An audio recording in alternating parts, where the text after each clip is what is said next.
If you have 2 jobs, one casual and one part-time, can you resign from the casual job at 60 and meet a condition of release to access your super while still keeping the part-time role?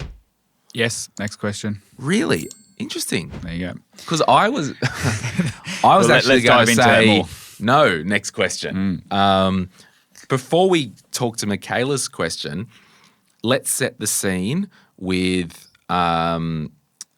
condition of release to access super. Yep. So, regardless of all the conditions of release. Yeah. So, can you access your super when you're 20?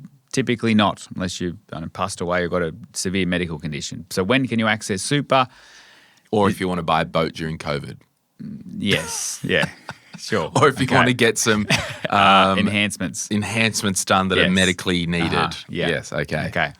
Otherwise, it's not 67 at the age pension as the rules as they stand today. Access to super starts from the age of 60, but it's not automatically, here's your birthday card, here's your super. You need to meet what's called a condition of release. There's a few different types. Today we're talking about the one which is referred to as a ceasing a position of employment. Okay. So with this getting money out of super, you do kind of have to walk and chew bubblegum at the same time because we've got a condition of release, which is the overarching thing. And as we said, a condition of release is that you medically can't work ever again or you're total and permanently disabled. It is financial hardship. Yep. It is preservation age. Preservation age, I suppose reaching a certain age, which is the age of 65 now. Yes. Irrespective of work status. Yes. If you're the age of 65, you can start to access super. Yep. Or what Michaela's talking about and what you just answered, being over 60 and ceasing a position of employment. So, and that is the wording there. It's a bit more nerdy or technical, but that's kind of summarising it. So it's ceasing a position of employment. Different to retiring. There is actually another one which is retiring with the intention of less than 10 hours per week. This is ceasing a position of employment. How long has that word been in there? For a fair while now. It's kind of like, again, there's a few different ones under the bonnet. It depends on which box you end up ticking. And usually the preservation age, which has changed over time, etc., or the 65 is often the most common one. Retiring, I suppose, is often the next most common one. But this one is effectively that, okay, I still want to keep working and I'm not yet 65, but I'm over 60 and I've decided to, instead of working 5 days a week at a big corporate job, I'm going to change and work 2 days a week at a casual cafe down the road. I'm not retiring yet. I'm not 65, but I've ceased that position of employment and I've started another one. It's maybe a school teacher who's worked for 30-something or 40 years and decided I've had enough of all this, but I still want to be involved and help.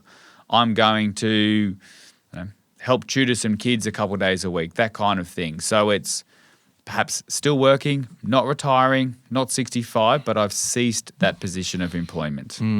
Because I always thought it was just a good rule of thumb to get money out of super, over 65, stop working. However, if you look at the legislation and the rules, it's a position of employment. So if we go back to Michaela's question, if you have 2 jobs, one casual and one part-time, can you resign from the casual job at 60 and meet a condition of release to access your super whilst keeping the other role? So that answer is yes. Now, importantly, some detail there. You cannot do it when you're 59 and 360 days. Okay, I quit last week when I was 59. No, it has to be at or over the age of 60. And then what the rules effectively is that you can access.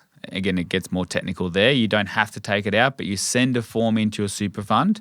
They will then change your components from being preserved to being non-preserved or unrestricted. Again, you don't have to take them all at that point in time, but they just move them from one column to another column. But importantly then, after that date, any future earnings and contributions, they keep being preserved. Yes, because they're still going to... You're still working again. But it basically is the day that you meet this condition, those benefits or entitlements get moved to the other column, but future entitlements don't. They continue to be preserved. And again, depends if you've got multiple super funds, because not every super fund, or if you only send the form to certain super funds, etc. So there's more detail than the initial just 3 letters I gave you of yes. Yeah. But does the concept work? It does. Okay, so I want to now really dig into some weeds of this.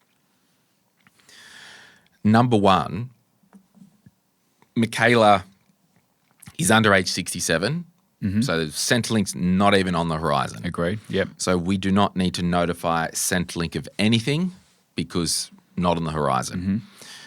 If Michaela did want to now access, she could have 700 grand in super. She's like, I want to stop my casual job. Yep. I'm going to gift 100 grand to a child to put towards their first home. By the time she's 67, it's been over 5 years. There's no issues with that type of gifting. Yep. If that was to happen. So I want to flag that for people. Yep. The process of doing it, because it's Centrelink's not involved, the tax office isn't involved. It's generally a self-declaration to your super fund trustee. To the trustee. Yep. There's a form. Your super fund would have a form. It might be... Could be an online declaration as well. Yeah, and I think that's where this, I suppose, is somewhat a 2-step process. Step 1 is the declaration. I have met this condition of release and this is how I've met it. And the second bit is, well, okay, what do you want to do now? Do you want to take 20 grand out as a lump sum? Okay, well, usually it's part of that form on a withdrawal form. Do you want to take your whole balance out and pay your mortgage off? It's often on that form. Do I want to start an account-based pension and draw a regular amount out? You took the words out of my mouth, because I think potentially with these type of questions, this is where a broader strategy enters the chat. Yeah.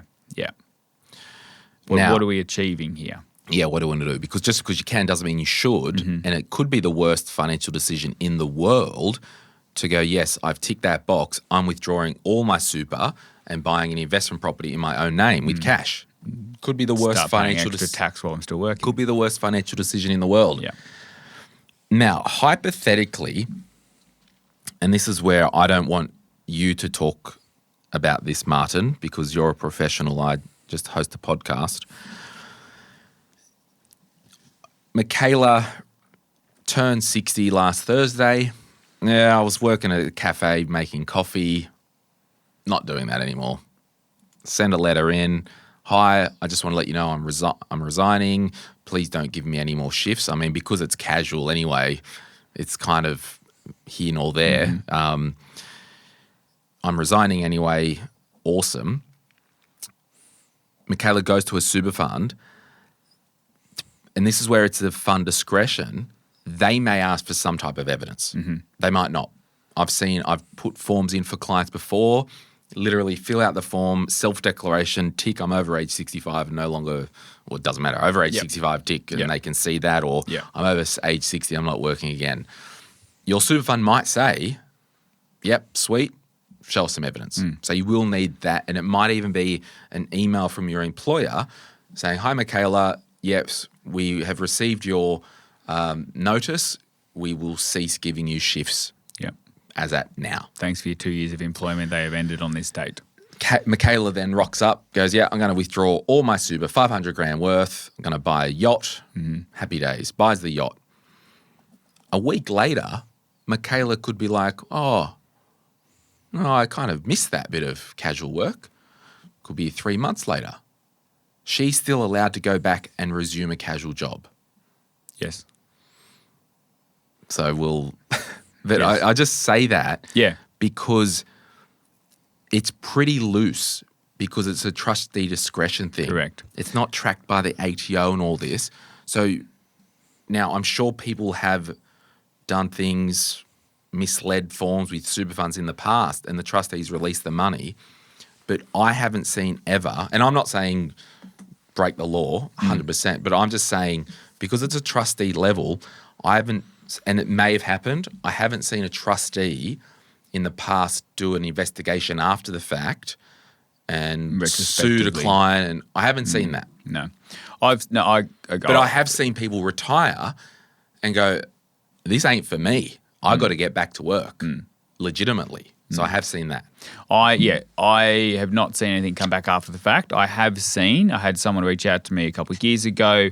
They were trying to access money from their super in this regard.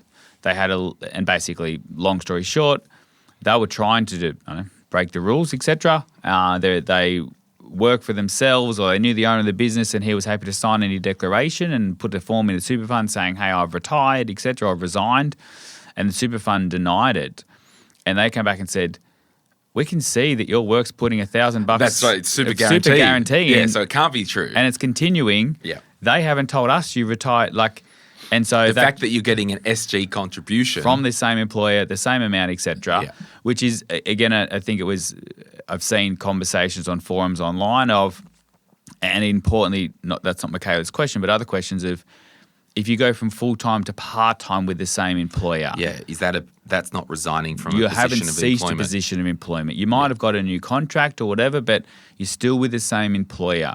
If you're at Coles and you go from part-time to casual, you're still with the same employer. So even if your hours have changed, and I see that misinterpreted a few times, but yeah, and I have seen the case, and I said to this individual who reached out, I was like, I agree with the trustee of the super fund because even though you and your boss have agreed that you're going to do this to get some money out, you haven't ceased. Your dickery's been caught out. Yeah. Again, you could cease, but ceasing means pay out your leave entitlements, forfeit your sick leave, all of those kind of, if you're full-time, all of those entitlements, your long service leave, etc. So your client, if they were doing dickery, they should have set up a new super fund for the other SG or for the super. I wouldn't encourage anything, but yeah, and client. But this is why and this is why I really want to be careful that I'm not saying mislead the trustee. I'm just showing people that this is a super fund level trustee discretion. Exactly. Yeah. And just because one person's got away with their super fund doesn't mean you're going to or not. Because your trustee might want some type of evidence. Different evidence, yeah, exactly. They may. Yeah. They might say, that's fine, but can we see your last tax return? They might. I don't know, because it is trustee discretion. Yeah.